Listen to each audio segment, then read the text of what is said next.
Olá, boa noite, povo.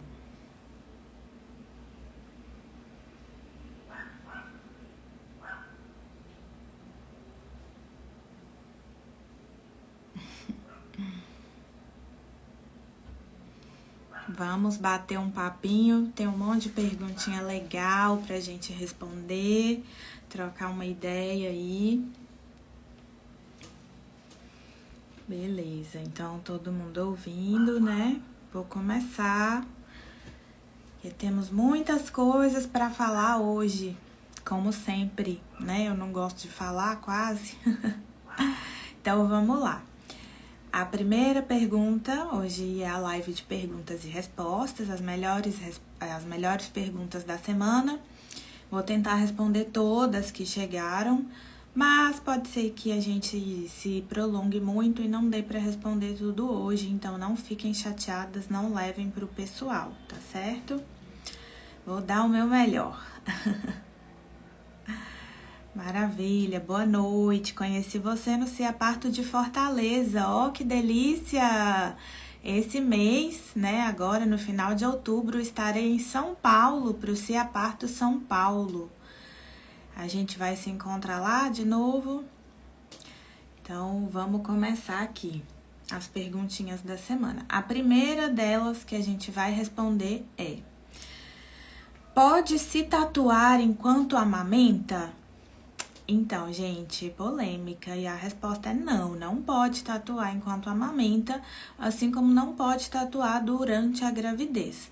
Mas por quê? Porque a tinta é um pigmento que pode conter metais pesados, pode conter substâncias que podem causar alergias tanto na mãe quanto no bebê, pode causar inflamação e outras complicações que a amamentação não é lá o período mais adequado para que a gente faça tatuagens, tá? E sangra, né? Aquele pigmento ali entra em contato com o seu sangue e tudo que você consome vai para o leite. Então é muito importante que a gente entenda que esse bebezinho depende 100% de você, especialmente se a gente tiver em aleitamento materno exclusivo e em livre demanda.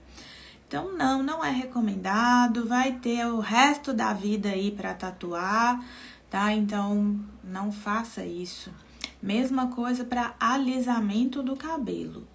A gente não recomenda que alise o cabelo durante a amamentação. Todas as substâncias de alisamento, ainda que se fale, não tem formol, é natural, para alisar o cabelo, precisa de pelo menos pequenas quantidades de formol ou de substâncias químicas muito fortes que também podem passar pelo leite. Se não é bom para quem é adulto, imagina para um bebezinho que acabou de chegar. Então, também não é a fase mais adequada para alisar o cabelo, assim como a gravidez também não, tá certo? Quanto tempo depois de estourar a bolsa eu preciso ir para a maternidade? Assim que a bolsa estoura, às vezes a gente acha que a bolsa estourou, o bebê tem que nascer imediatamente. Não é bem assim, tá? O ideal é que se tenha uma avaliação realmente para saber a cor do líquido, saber como que estão os batimentos cardíacos aí desse bebê. Afinal, quando a bolsa estoura, a gente pode ter algumas raras complicações. E uma delas é o prolapso de cordão, por exemplo, que é quando o cordão sai antes do bebê. A bolsa rompe, o cordão sai, e isso pode reduzir a oxigenação para esse bebê, inclusive levar ao óbito fetal. Mas isso é muito raro de acontecer. Então, se a bolsa rompeu, o líquido está transparente, o bebê está mexendo, a gente não tem tantas preocupações e não precisa sair desesperadamente para o hospital. Dá tempo de arrumar as coisas com calma e ir com calma para o hospital, para a maternidade, para ser avaliada. Num contexto de SUS, geralmente já fica internada, a gente não dá alta para quem está com a bolsa rota no termo, né, nas semanas de nascer. Às vezes a gente dá alta quando é uma rotura prematura de membranas para acompanhar ambulatorialmente, mas no termo a gente não dá alta. Então, muito provavelmente, essa pessoa vai ficar internada para esperar entrar em trabalho de parto espontâneo. E, segundo a literatura, a gente pode esperar até 24 horas para entrar em trabalho de parto espontâneo, ou, a depender do protocolo da instituição, começar uma indução do trabalho de parto depois de 6 ou 12 horas de bolsa rota. É importante lembrar que, em contexto de rotura das membranas, a gente precisa saber sobre o Streptococcus do grupo B, que é uma bactéria que pode colonizar a nossa vagina. E geralmente a gente não faz no SUS esse exame, ele não está disponível amplamente, mas a gente pode sugerir esse exame no particular para ser feito ali por volta das 35 a 37 semanas para saber se tem essa bactéria.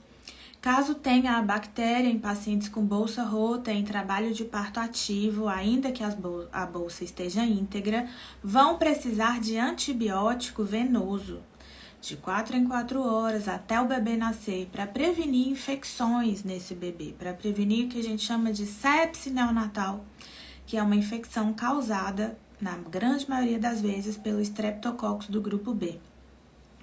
Se esse exame vem negativo, essa pessoa não vai precisar de antibiótico, independente do tempo que ela fique com a bolsa estourada.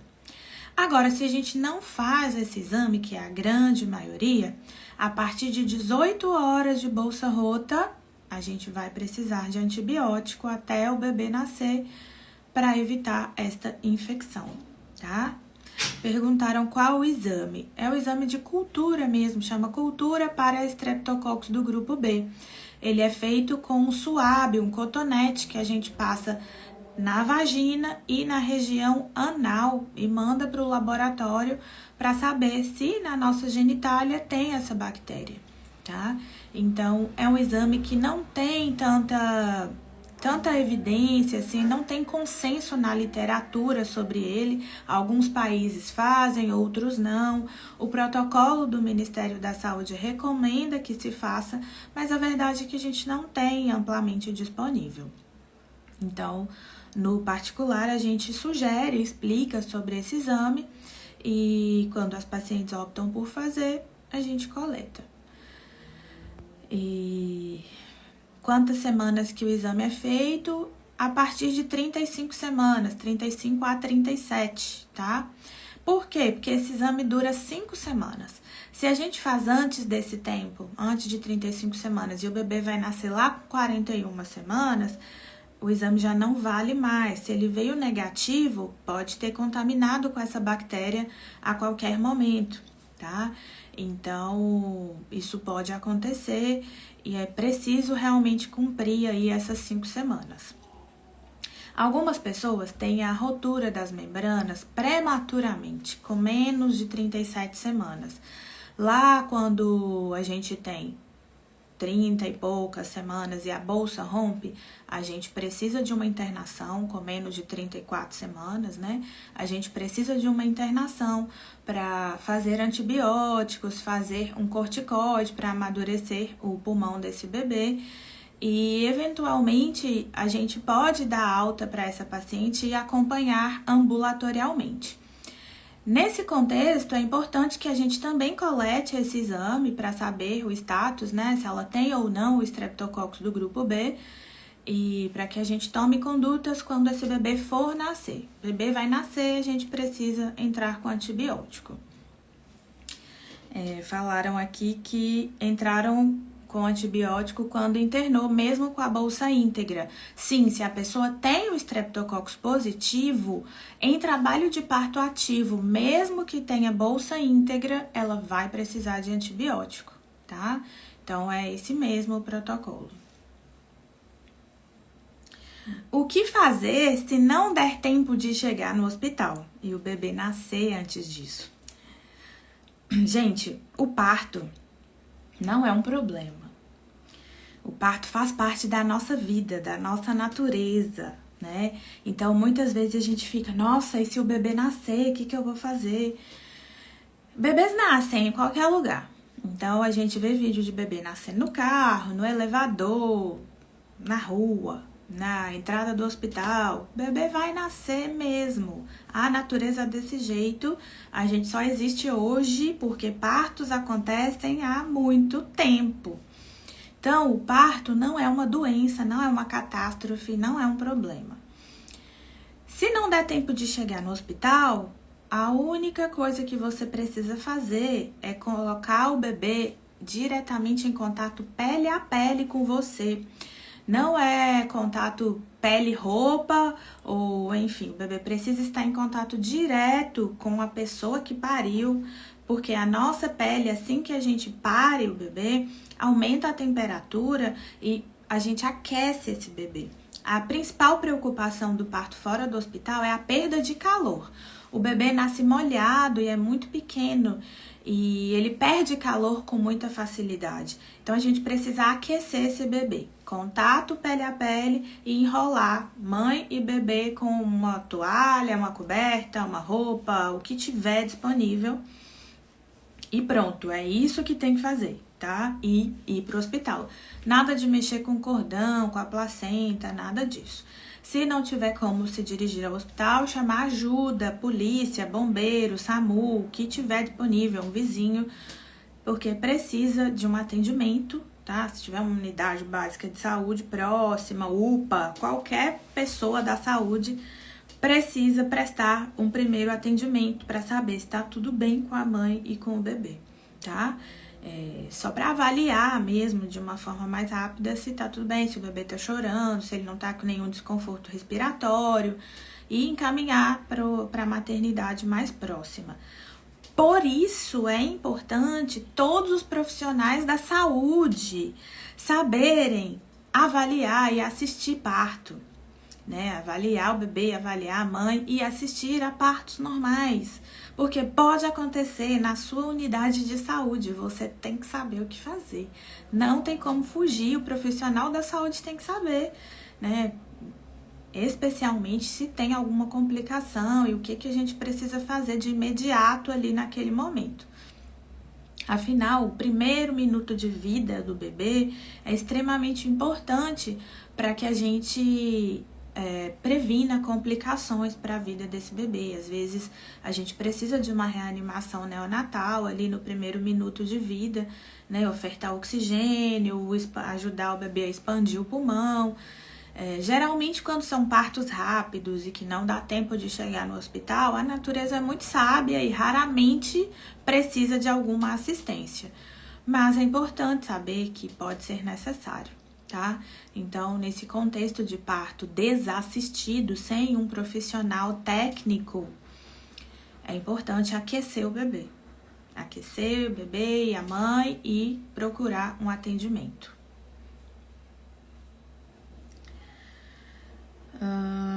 Estou grávida de 32 semanas e gostaria muito de uma consulta com a doutora. Ainda é possível? Sim, ainda é possível. Porém, temos algumas questões. 32 semanas, a gente já está no final da gravidez. Lembrar que obstetra, pessoa que acompanha o seu pré-natal, não é um karma, então você pode mudar quando você quiser. E isso vale para as pacientes que eu acompanho. Elas têm livre arbítrio para escolher outro profissional, caso elas desejem. E isso não é um problema, tá? Então, a pessoa tem que estar confortável com a pessoa que está acompanhando ela, confiante e segura. Então, se agora você deseja mudar ou pedir uma segunda opinião ou uma avaliação, super dá tempo. A questão é que tem sido difícil achar horário mesmo. Então, é isso. Às vezes quer uma consulta e não consegue agendar porque a agenda realmente está cheia.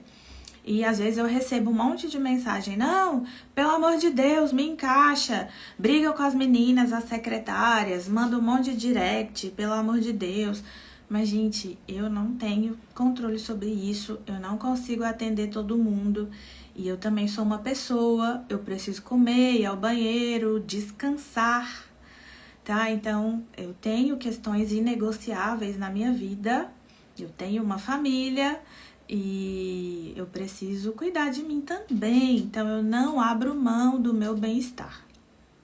A minha agenda os horários são poucos, porque minha consulta dura em torno de 1 hora, independente se é primeira consulta, consulta subsequente, ginecológica, todas elas duram em torno de 1 hora. Então, realmente são poucos horários, porque eu prefiro atender dessa forma e dar o meu melhor para cada pessoa. Então, pode ser que não dê tempo mais, né, de agendar aí, mas se conseguir um encaixe. Outro ponto é, não sejam mal educadas com minhas secretárias. Elas têm total liberdade para não agendar pessoas mal educadas. Quem é mal educado com elas, a gente não deseja, porque é isso, a gente precisa, se vocês querem um atendimento humanizado, individualizado, personalizado, precisam respeitar primeiramente as pessoas que estão dando o melhor que elas podem para nos auxiliar a trabalhar direito, a fazer as coisas bem feitas. Claro que não dá para agradar todo mundo, não dá para atender todo mundo, e não é culpa delas e nem minha. Então, por favor, não sejam mal educadas e tentem entender também, tá? Uma pessoa perguntou aqui, surgindo uma secreção irregular antes das 35 semanas, pode coletar esse exame? Esse exame não é para diagnóstico e análise de outras secreções. Ele é para diagnóstico de Streptococcus do grupo B, não é para outras coisas. Para corrimento, a gente precisa de outras análises. Existem exames que a gente também coleta com cotonete ou com escovinha, tá? Mas não é a mesma coisa, são exames diferentes. E corrimento na gravidez precisa ser investigado e tratado adequadamente. Corrimento na gravidez, corrimentos anormais na gravidez, podem levar a trabalho de parto prematuro, infecção materna e neonatal. Então, é extremamente importante que os profissionais da saúde valorizem as informações que as pacientes nos dão, valorizem as queixas. E cuidar de corrimentos é o papel de quem está fazendo o pré-natal. Não é, tá com corrimento, beleza, toma aqui uma pomada e se vira. Não. A gente precisa passar espéculo, a gente precisa analisar o corrimento, a gente precisa, se necessário, coletar exames para saber qual que é a causa desse corrimento. Hoje, a Organização Mundial da Saúde fala que é extremamente importante a gente saber a etiologia exata desse corrimento. Porque às vezes você acha que é uma candidíase, é uma vaginose, às vezes a gente não tem um diagnóstico de tricomoníase, de clamídia, de gonococo, e isso pode ser muito grave para essa mulher e para esse bebê. Então, o nosso papel é diagnosticar corretamente e tratar a causa exata dos corrimentos anormais na gravidez. Essa é boa. Essa aqui é... Vou até tomar aqui uma aguinha, porque essa é muito legal. Essa semana, eu postei uma foto falando, né, o que as pessoas falam de mim. Que eu não sei fazer cesárea, que eu não gosto de cesárea, que eu sou vaginalista, que eu, enfim, abomino a cesárea, que eu não sei fazer, e várias outras coisas que falam de mim por aí. E é a minha cara de preocupada, né, pra isso. E aí eu postei isso, que eu tinha acabado de fazer uma cesárea, inclusive, e uma pessoa que aparentemente não me conhece mandou a seguinte pergunta: por que você não gosta de usar a cesariana? E se tiver só esse método para a pessoa, o que fazer? Gente, eu não gosto mesmo de cesárea, sabia? Gente, aquilo ali foi uma ironia mesmo. As pessoas falam muito, né, sobre pessoas que trabalham baseadas em evidências científicas e que não fazem cesáreas desnecessárias, são tratadas dessa forma. Não é só eu, é porque vocês podem, a maioria das pessoas só conhece eu, né, que trabalham dessa forma aqui na região.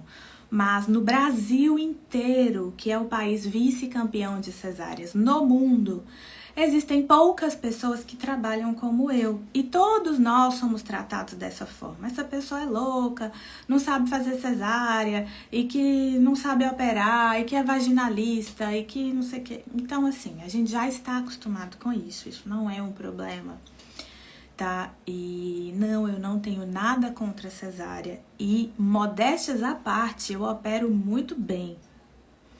Só que eu não opero desnecessariamente. Eu não faço cesáreas que eu não concordo e que não tenham uma indicação médica.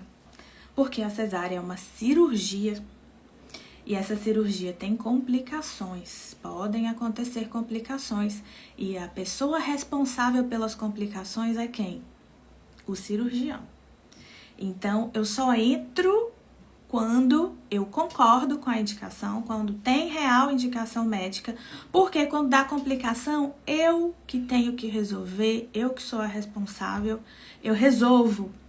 Mas aí eu tenho que concordar com isso, né? Não é, eu quero cesárea porque sim, e você tem que fazer. Não, eu não tenho que fazer, eu não tenho que concordar. E porque quem vai assumir o BO sou eu, não é isso? Então, eu sei fazer cesárea, e sim, eu faço cesáreas, e eu opero bem, eu sei resolver complicação de cesárea, mas eu não faço cesárea desnecessária, tá? Então, podem continuar falando que eu sou isso ou aquilo, eu não tô nem aí pro que vocês estão falando, especialmente meus colegas. Esses dias eu recebi uma mensagem no direct falando assim, nossa, eu não sei como que você aguenta trabalhar aí. Quando eu estive aí, eu só ouvia os cochichos pelos corredores. E isso é muito comum, gente, isso é muito comum. Ó. Ninguém atira pedra em fruta podre, né? Ninguém fala de pessoas que não são boas. E eu sou boa no que eu faço, e eu seguro os BO do que eu faço mesmo. Então, isso gera um desconforto em pessoas que sempre fizeram a mesma coisa. E chegou eu, que sou uma pessoa nova, né, de idade, e uma pessoa nova na cidade também, não sou daqui, chego fazendo tudo diferente. E quando eu cheguei, era uma coisa assim, tipo, absurda, né? Hoje as pessoas já estão mais acostumadas e tudo. Mas já tem 2 anos e meio que eu estou aqui nessa luta, que é diária, não é fácil lidar com algumas questões, mas eu não tenho medo e não me arrependo, porque eu sei o que eu estou fazendo, eu tenho segurança, eu tenho uma excelente formação e é isso. Então as pessoas vão falar mesmo, e que falem, né?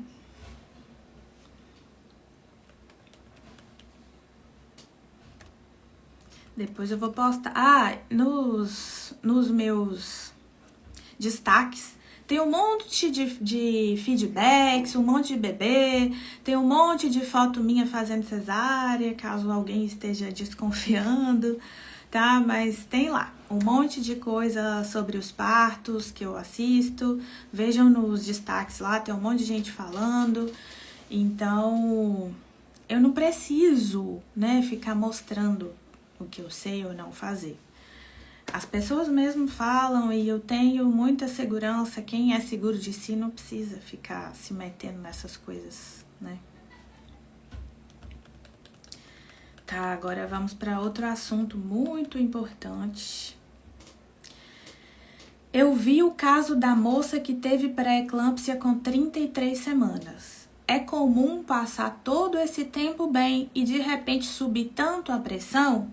Poderia ser evitado? Vamos novamente falar sobre esse assunto que eu não me canso de falar. E todas as vezes que tiverem perguntas, que tiverem situações e casos para a gente falar sobre a pré-eclâmpsia, eu vou falar.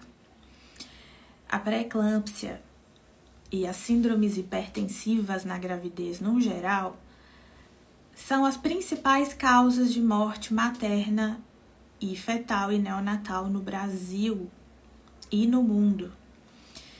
Então, é muito importante que vocês entendam como funciona essa doença.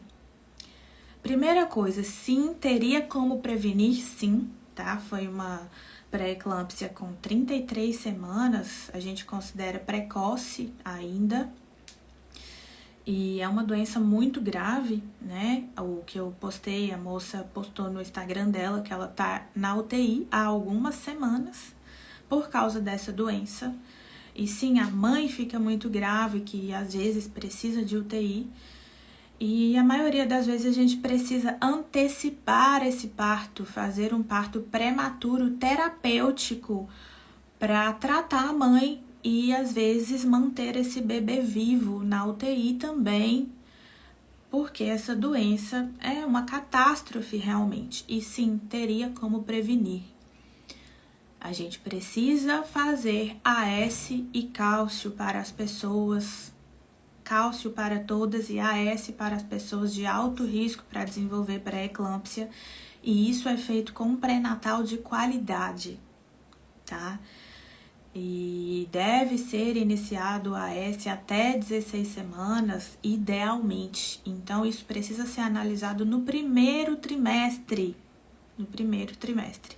Associado a essas medicações, atividade física e alimentação adequada. Atividade física para todas, para que a gente previna a pré-eclâmpsia. E por que apareceu lá no final? Né? Porque apareceu lá com 33 semanas, se até então estava tudo bem. A pré-eclâmpsia é a hipertensão que aparece do meio para o final da gravidez. Então, é só depois de 20 semanas que ela começa a aparecer. Antes das 20 semanas, quando a paciente tem hipertensão, a gente considera que é uma hipertensão prévia à gravidez. Ela já tinha alguma elevação pressória que não sabia. A pré-eclâmpsia realmente acontece depois das 20 semanas. A placenta libera hormônios que aumentam a chance disso acontecer. Por isso que a gente precisa prevenir lá no começo para que não dê problema lá no final. Então, sim, pode acontecer. E é por isso que eu bato na tecla e pego no pé de todo mundo para seguir as recomendações para que não aconteça isso, tá?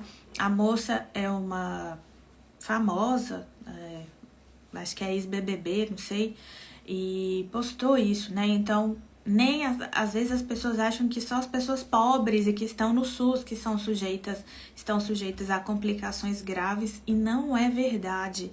Pessoas que têm um acompanhamento, mas que, enfim, né, às vezes deixam passar algumas coisas que são extremamente importantes para o bem-estar dessa mãe e desse bebê.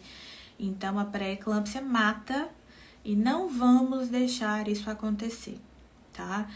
Se você é profissional, preste muita atenção, tome bastante cuidado aí no pré-natal, na análise dos fatores de risco, no tempo exato para fazer os exames, né? O Doppler das artérias uterinas, entrar com AS e cálcio, cobrar atividade física e alimentação adequada. Se a pressão estiver subindo, encaminhar para o pré-natal de alto risco ou para um especialista, caso você não tenha segurança de acompanhar. Mas nunca é tarde para aprender, afinal é a principal causa de morte materna no Brasil. Então todo mundo que faz pré-natal tem que saber cuidar disso. Não é possível, tá? Então é extremamente importante. E para as pacientes também seguir as recomendações, né? Fazer aí um pré-natal de qualidade, investir no que realmente vai mudar o desfecho. Eu sempre falo que, gente, pelo amor de Deus, não adianta investir em chá revelação, em um berço de R$3.000, em roupas caríssimas, se o seu bebê vai ficar na UTI ou não vai nascer vivo, porque não teve um pré-natal de qualidade. Então, infelizmente, isso acontece. E, infelizmente, às vezes a gente precisa falar com os pais, né? Assinar declarações de óbitos de bebês que poderiam estar vivos. Então, não adianta ter um berço de R$3.000, você não vai ter um bebê lá dentro. O que importa é fazer um pré-natal direito, investir no que realmente vai fazer com que essa gravidez seja saudável.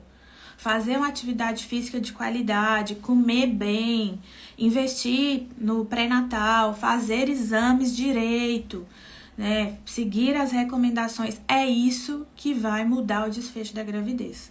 Não é a vitamina mais cara do mercado, não é a foto caríssima, o álbum de fotos, não é o chá revelação, nem as roupas mais caras, nem o quarto da novela, tá? Então, é muito importante saber que tem como prevenir e a gente precisa fazer o que tem que ser feito.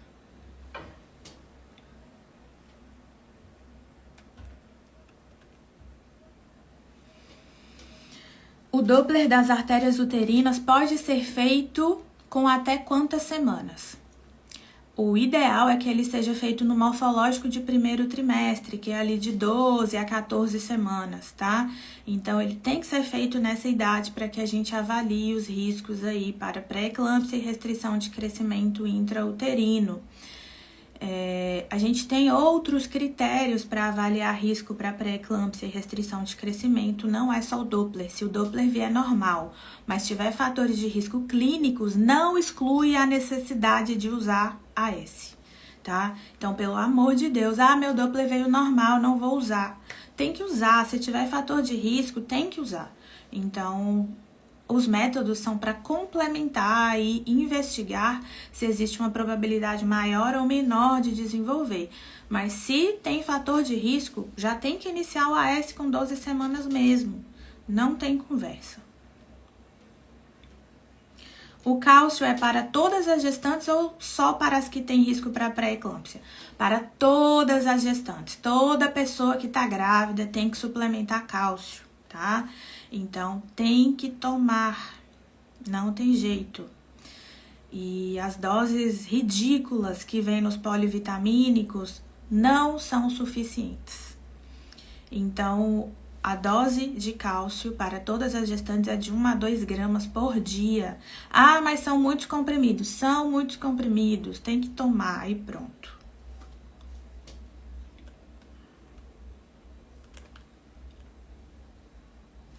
Infelizmente não me pediram, já estou com 15 semanas.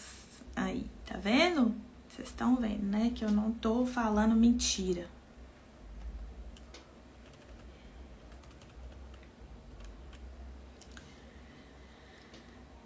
Tem uma moça perguntando da laqueadura. Eu vou falar da sua laqueadura, calma, vai chegar lá.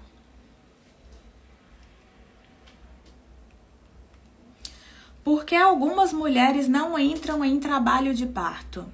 Não consegui e até hoje me pergunto o porquê. Às vezes a gente acha, né, quer resposta para todas as perguntas.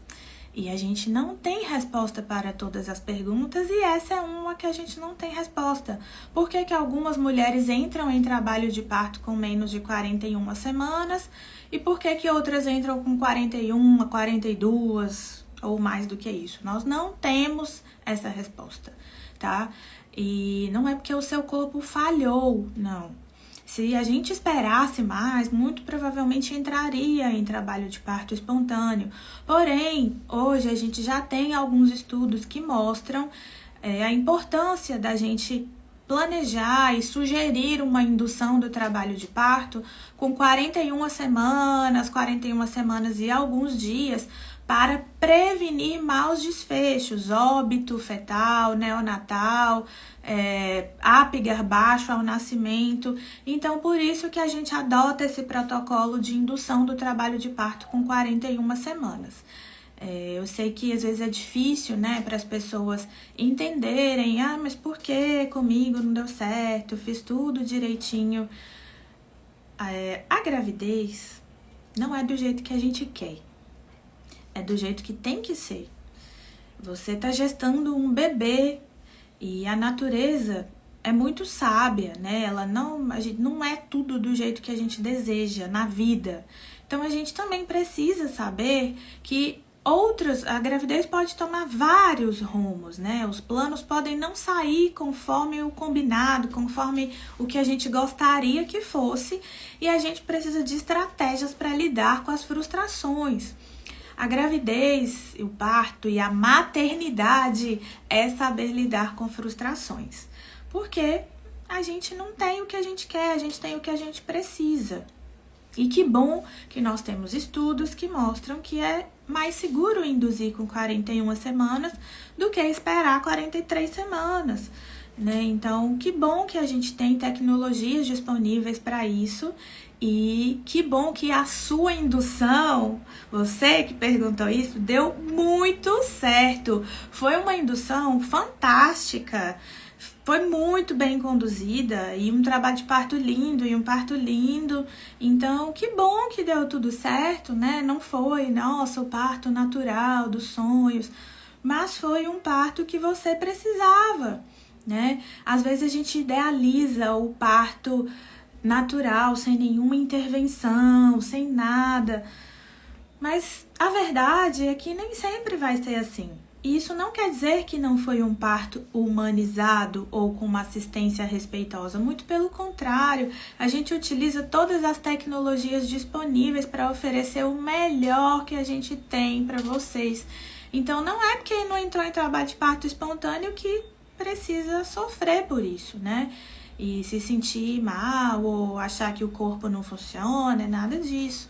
Então, muito pelo contrário, vamos juntas superar aí esses questionamentos todos e pensar no quão positivo foram nossas intervenções e os resultados, tá?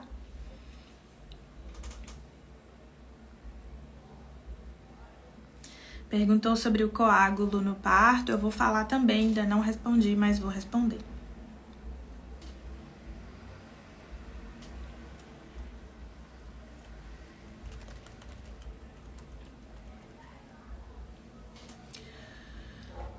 Sempre ouvi dizer sobre os riscos da cabeça derradeira. É algo comum de acontecer? Tem técnicas para evitar? A cabeça derradeira é uma complicação muito temida na assistência ao parto pélvico vaginal. E não é uma complicação comum de acontecer, tá? Na verdade, a medicina atual trabalha muito com o medo e o pânico, né? Então, as pessoas amedrontam as mulheres para que elas tomem decisões baseadas em situações que não são verídicas. A assistência ao parto pélvico vaginal precisa de um profissional treinado para executar algumas manobras, caso seja necessário. Então, não é, vou a partir de hoje atender parto pélvico. Eu estudo parto pélvico desde 2016.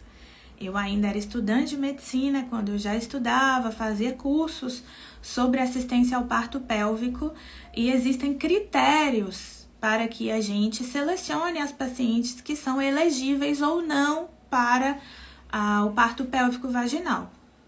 E essa paciente precisa saber sobre o que pode acontecer, sobre as manobras que a gente precisa realizar. E, eventualmente, a grande maioria não vai precisar de manobra nenhuma, eles vão nascer sozinhos, mas alguns vão precisar de ajuda para nascer e é preciso um profissional treinado para isso.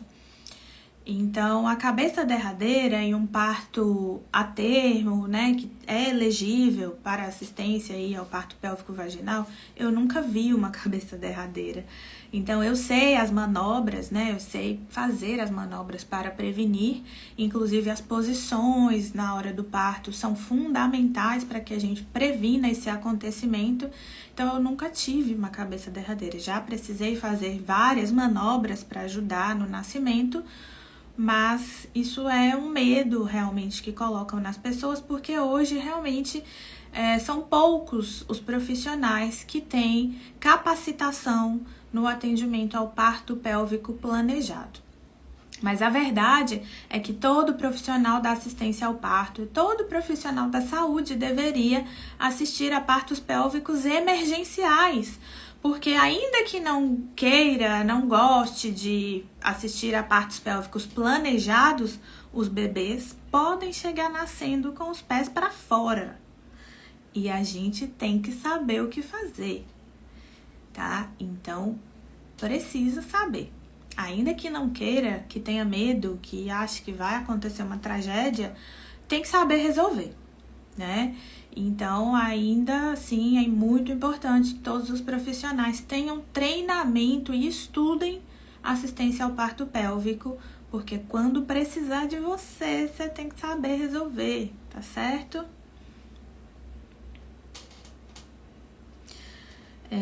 Pode repetir, por favor, em relação à quantidade de cálcio? A quantidade é de 1 a 2 gramas de cálcio elementar por dia.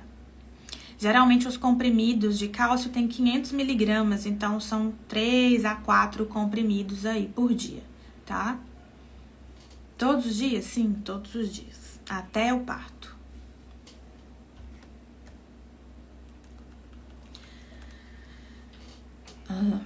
Tem forma menos invasiva que tirar coágulos após o parto normal com a mão ou apertar a barriga?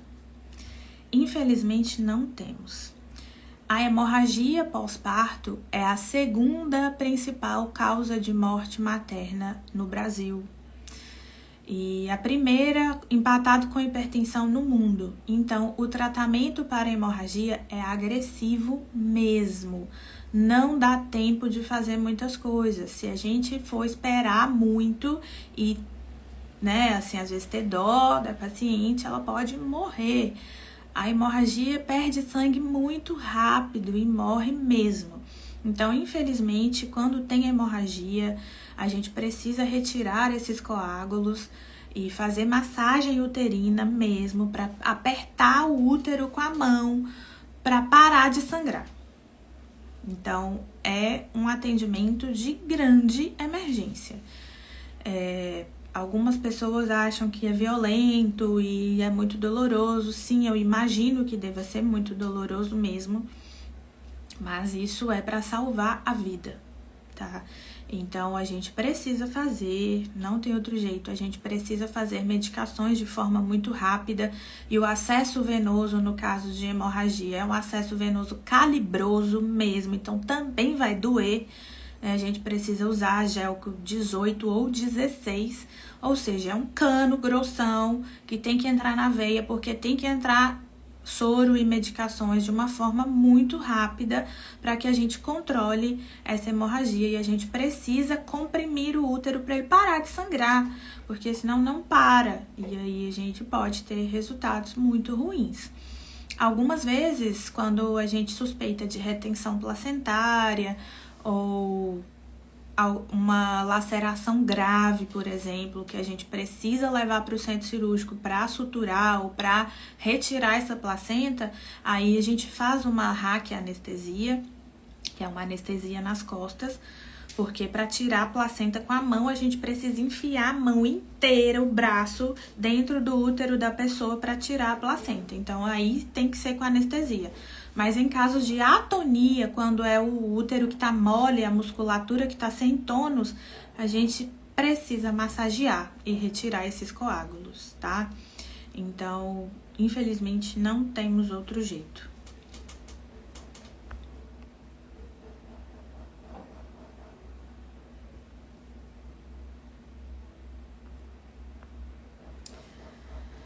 Eu vou seguir aqui nas perguntas que já fizeram. Essas outras que fizeram por aqui eu não vou conseguir responder todas, tá? Então guardem aí para a próxima live, perguntem de novo lá nas caixinhas, porque eu seleciono as perguntas, não consigo responder todo mundo que fala aqui, tá bom?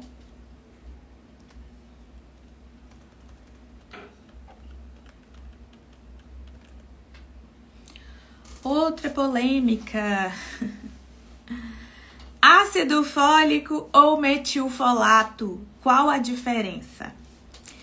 Essa também é uma pergunta que sempre mandam aqui nas caixinhas e eu não me canso de responder. Podem perguntar sempre que quiserem. Sempre me mandam aí direct de outras pessoas falando do metilfolato. Mas a verdade é que nós não temos nenhuma evidência científica para o uso de metilfolato na gravidez. Ah, mas o metilfolato é a forma ativa do ácido fólico, que é o que a gente encontra na natureza, que blá blá blá. Não há estudo com gestante para o uso de metilfolato, então não tem conversa. A gente não faz experimento com gestante sem antes passar por um rigor científico, tá? E o único ácido fólico que foi testado para prevenção de defeitos do tubo neural, para prevenção de anemia e para prevenção de outras anomalias congênitas é o ácido fólico. Então, o folato, o L-metilfolato é uma falácia. A gente não tem estudo que comprove isso.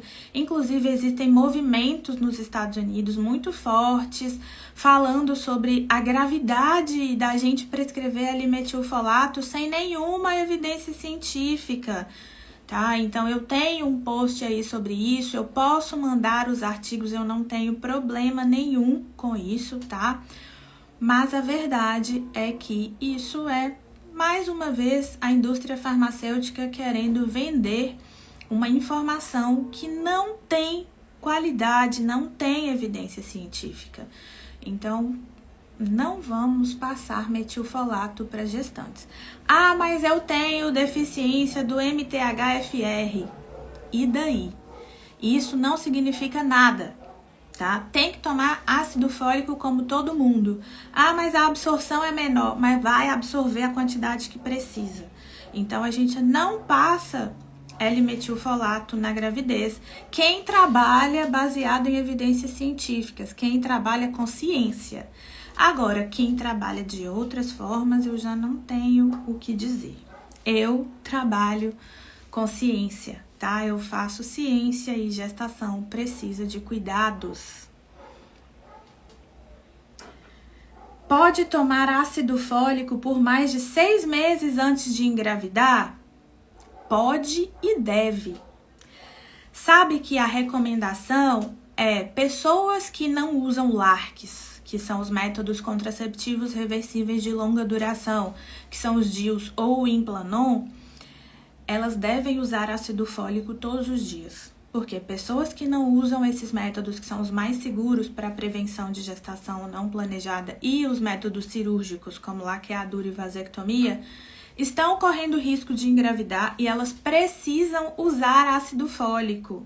Porque elas podem engravidar a qualquer momento e elas precisam estar protegidas de malformações fetais, de malformações aí do tubo neural, que são malformações gravíssimas, anencefalia, espinha bífida, tá? Então, não só pode, como deve tomar ácido fólico. Pessoas que usam qualquer outro método contraceptivo que não tem uma grande eficácia contraceptiva também precisam tomar ácido fólico para prevenir caso aconteça uma gestação não planejada.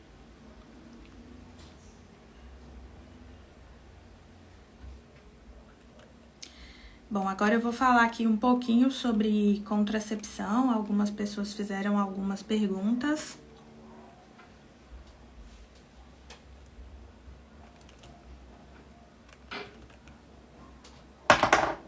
Opa.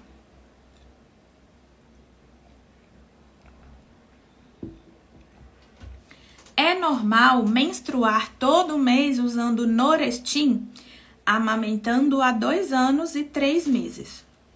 Norestin é uma pílula só de progesterona, que geralmente se utiliza quem está em aleitamento materno exclusivo. É uma pílula que a gente utiliza sem pausa entre as cartelas. Então, acabou uma cartela hoje, amanhã precisa começar outra.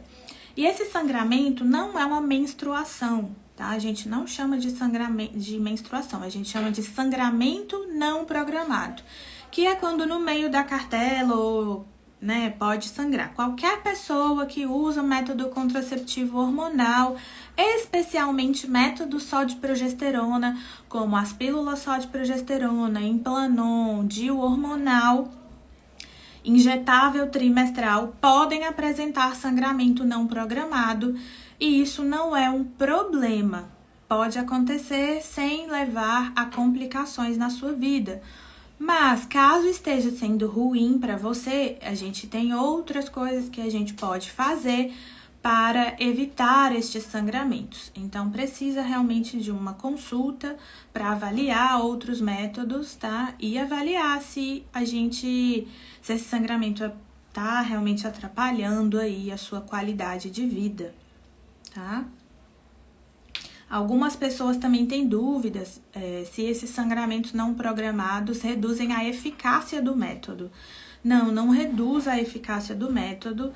As pílulas só de progesterona, elas precisam de um rigor para tomar, elas precisam ser usadas no mesmo horário, todos os dias. Se esquecer ou se atrasar o uso, aumenta a taxa de falha.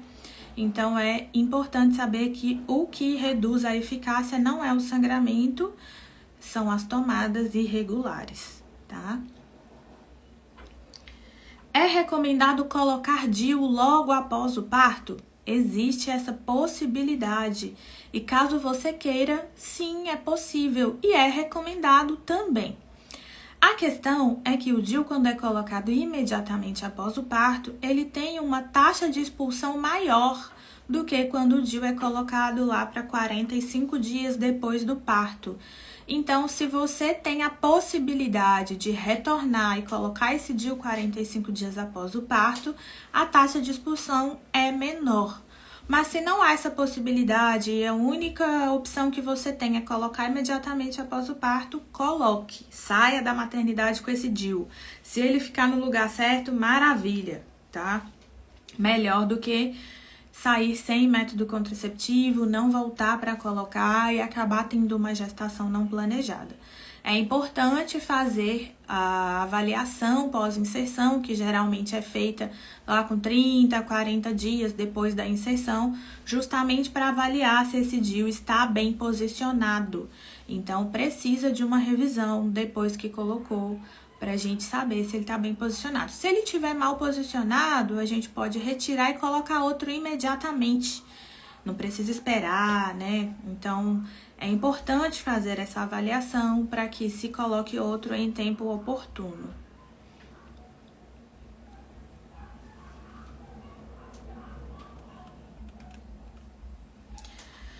Tive parto cesárea com laqueadura. Quais são as chances de engravidar? A laqueadura, muitas pessoas acham que é o método mais seguro do mundo para prevenção de gestação indesejada. E isso não é verdade. A gente hoje considera que a laqueadura tenha uma taxa de falha em torno de 0,5%. Então, sim, existe chance de engravidar com laqueadura. E existem métodos mais eficazes para a prevenção de gestação indesejada, como, por exemplo, o DIU hormonal, como, por exemplo, o Implanon, que é o implante hormonal, e que é o método mais seguro do mundo para prevenção de gestação não planejada. Abrindo um parênteses aqui, tem um estudo novo que saiu agora em 2024 na New England. Foi um estudo feito nos Estados Unidos que avaliou mais de 4.000 mulheres que foram submetidas à laqueadura. E esse estudo mostrou que a taxa de falha da laqueadura pode chegar a 5%. A gente precisa de mais estudos para confirmar esses dados, né? Mas a gente já está tendendo a pensar na comunidade científica que a laqueadura falha muito mais do que o que a gente imagina. Então, é importante que as pessoas, ao escolher o método contraceptivo, saibam disso, saibam da taxa de falha, saibam dos riscos a que ela está sendo submetida a uma cirurgia e saibam que existem outros métodos mais efetivos para a prevenção de gestação não planejada, tá? Como é esse Implanon? O Implanon é um bastão de plástico mais ou menos 4 centímetros ali, que é inserido na face interna do braço. A gente insere ele logo abaixo da pele aqui do braço e ele serve para contracepção. Ele dura 3 anos, é um método hormonal que tem só progesterona também. É muito eficaz, é o método mais eficaz do mundo.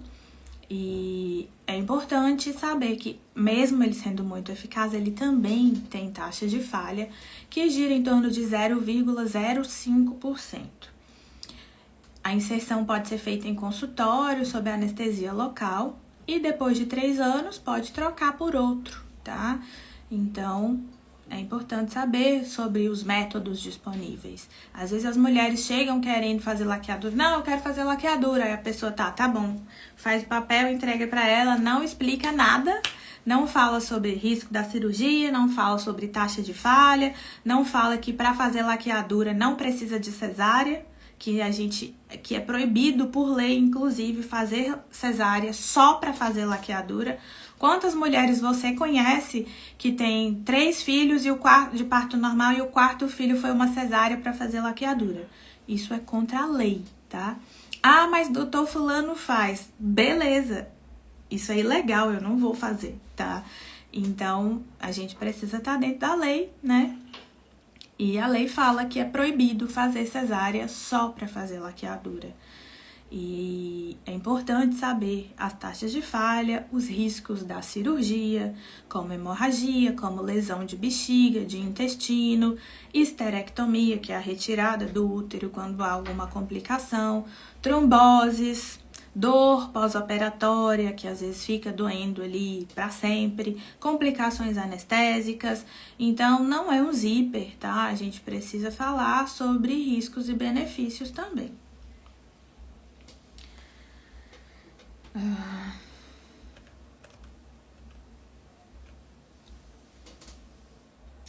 Tomo injeção de 3 em 3 meses, só que eu me passei e tomei antes. Tem algum risco?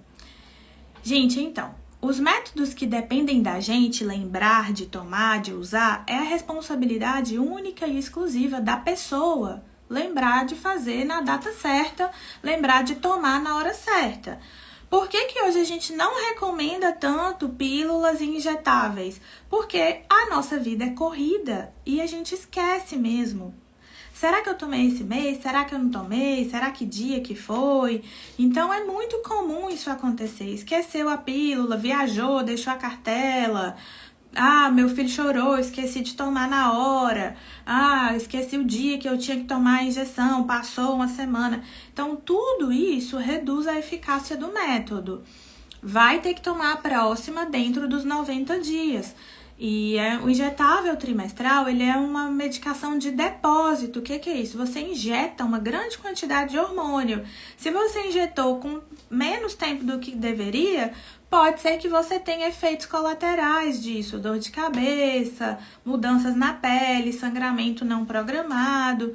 Então, isso pode acontecer, mas é de inteira responsabilidade da pessoa que usar conforme as recomendações. Por isso que a gente fala que tem métodos que não precisam da gente lembrar de usar. A gente não precisa mais contar com a falha humana e das mulheres sobrecarregadas de lembrar de ficar tomando anticoncepcional tal hora, ou de que dia que tem que tomar a injeção, ou trocar o anel vaginal, né? Então, DIU e Implanon é para todas. Porque não precisa da gente lembrar de tomar. A eficácia também não depende da gente, uma altíssima eficácia contraceptiva. Você não vai ficar pilhada, será que tá funcionando? Será que eu fiz certo? Será que vai dar algum problema? Não tem isso, tá? Então, a gente também precisa evoluir, a gente merece evoluir no nosso autocuidado, a gente merece ter uma sexualidade plena, prazerosa e tranquila, sem estar preocupada se o método vai falhar ou não. Então, é muito importante escolher métodos que vão te trazer tranquilidade e segurança e não mais preocupações, tá? Então, quando a gente fala de DIU e Implanon, não é porque a gente quer ser chata e, enfim. São os estudos que mostram isso pra gente. Hoje, as literaturas atuais recomendam LARCs mesmo, métodos contraceptivos reversíveis de longa duração, para o seu bem, para o seu bem, para que você seja livre, aproveite livremente a sua sexualidade, que não necessariamente precisa estar atrelada à maternidade, tá? A gente luta por uma maternidade prazerosa e voluntária, né? Hoje a gente pode escolher se você quer engravidar ou não. Ah, mas o método falhou. Tá, pode acontecer, mas a sua parte você fez para prevenir que isso acontecesse, tá? Então, métodos contraceptivos reversíveis de longa duração são o segredo e a resposta que a gente precisava para ter uma sexualidade plena e segura, tá? Às vezes as pessoas às vezes eu fico enjoada ou tem alguma coisa, todo mundo, você tá grávida? Eu, não tô grávida, nem passa isso na minha cabeça, porque eu uso um método altamente eficaz que não depende de mim, com minha rotina corrida do jeito que é. Eu com certeza já teria engravidado de uma forma não planejada se eu usasse pílula, porque eu já esquecia antes, imagine agora. Então não cabe mesmo na nossa rotina, né? E eu nunca tenho dúvida se eu tô grávida, porque eu confio no método que eu uso. E é isso, tá? Vou dar aí mais 2 minutinhos, se alguém quiser fazer mais alguma pergunta, deixa eu ver aqui se tem alguma. E quanto à libido, é melhor do que com os comprimidos? Estávamos falando sobre o Implanon, né, aqui. E geralmente a gente não tem queixa de redução da libido com esses métodos. Algumas pessoas que não utilizam método hormonal nenhum podem se queixar aí de uma alteração na libido quando elas mudam para métodos hormonais. Mas é importante a gente lembrar que a libido é multifatorial, ela não está relacionada única e exclusivamente com hormônios, ela está relacionada com como você está se sentindo, como está o seu relacionamento com a sua parceria, o quanto você está se sentindo amada e feliz, o quanto seus problemas estão sendo resolvidos, né, na medida do possível. Então a sexualidade e a libido é muito diversa. E a gente precisa falar sobre as situações aí multifatoriais. Então, a gente não tem muitos relatos aí de redução da libido com métodos contraceptivos reversíveis de longa duração. Até mesmo as pílulas, a gente não tem uma associação muito clara de redução da libido com as pílulas nos estudos científicos, não. O que a gente vê é que realmente as mulheres relatam isso, né? A gente precisa considerar esses relatos com toda certeza, mas é importante saber que às vezes tem outras coisas aí envolvidas que a gente precisa resolver, tá?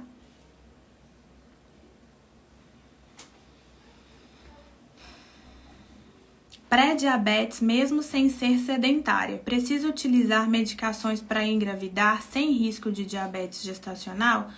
A gente precisa avaliar isso com muito cuidado, né? Precisa de uma consulta realmente pré-concepcional para a gente avaliar como está esse valor aí da glicemia, se a gente tem a outra coisa associada que a gente precisa melhorar antes de engravidar, e sim, às vezes a gente precisa de medicação. Então é importante fazer uma consulta pré-concepcional para que a gente tenha essa resposta de uma forma mais segura. O pai ser O negativo e a mãe ser A positivo, pode haver alguma complicação? Durante a gravidez, o que a gente mais preocupa é quando a mãe é RH negativo. Quando a mãe é RH positivo, a gente não tem tantas preocupações. Mas a diferença de sangue, de grupo sanguíneo entre os pais, pode gerar icterícia no recém-nascido, que é aquele amarelão que às vezes precisa de banho de luz para resolver. Mas não é uma coisa que a gente tenha o que fazer durante a gravidez e não precisa se preocupar, não é certeza de que vai ter icterícia, é um risco aumentado. Então, é esperar mesmo o bebê nascer para avaliar.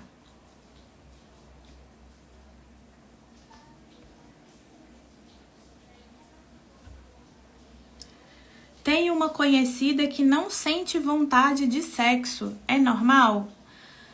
Então, como a gente estava falando, a sexualidade é muito diversa, tá? A gente não pode falar que é normal nem anormal sem antes conhecer essa pessoa e saber o que está por trás disso. A sexualidade é um instinto do ser humano e dos animais também, tá? De reprodução. Então, não é tão normal assim a gente ter pessoas que não têm libido nenhuma. A gente precisa avaliar se tem alguma outra coisa envolvida, uso de medicações, traumas, né, relação aí interpessoal, às vezes questões religiosas, questões com a parceria, com a própria sexualidade. Então, se isso incomoda a pessoa, porque algumas pessoas são felizes sem ter libido. Elas são consideradas assexuadas, né? Elas não querem se relacionar e não têm libido e tá tudo bem para elas. Mas se isso incomoda, ela precisa realmente procurar ajuda profissional para que a gente investigue o que está acontecendo, tá? Então é isso. Chega de responder, né? Obrigada pela companhia. Amanhã nós teremos outra live, teremos um relato de parto, também de um caso de pré-eclâmpsia grave, uma mãe de anjo, tá? Ela perdeu um bebê numa gestação anterior e agora tem uma filhinha linda que nasceu depois de um pré-natal bem feito. Então vocês vão saber amanhã o relato dela. E espero vocês aqui 8 horas da noite para que a gente converse mais um pouquinho sobre temas tão importantes, tá? Obrigada pela companhia.